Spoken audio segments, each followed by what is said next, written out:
वेळ नाही म्हणून देवाधर्माचं काही नित्य करायचं टाळणं हाही कंटाळाच आहे. वेळेची सबब लंगडी आहे.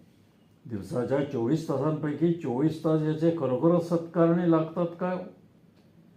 जनसेवेची देशसेवेची कामं जरी करणार असला तरी त्यात तो 24 तास अडकलेला असतो काय? आपले पूर्वज शुचिर्भूत होऊन जेवत होते ते काय त्यांना उद्योग नव्हता म्हणून? आपल्यापेक्षा ते अधिक उद्योगी होते. तरी ते संध्या करीत, भजन कीर्तन करीत, पोथी पुराण वाचित.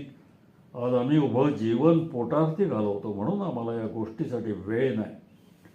आज माणूस पोटासाठी विकला गेला आहे, तो स्वतःचा राहिला नाही.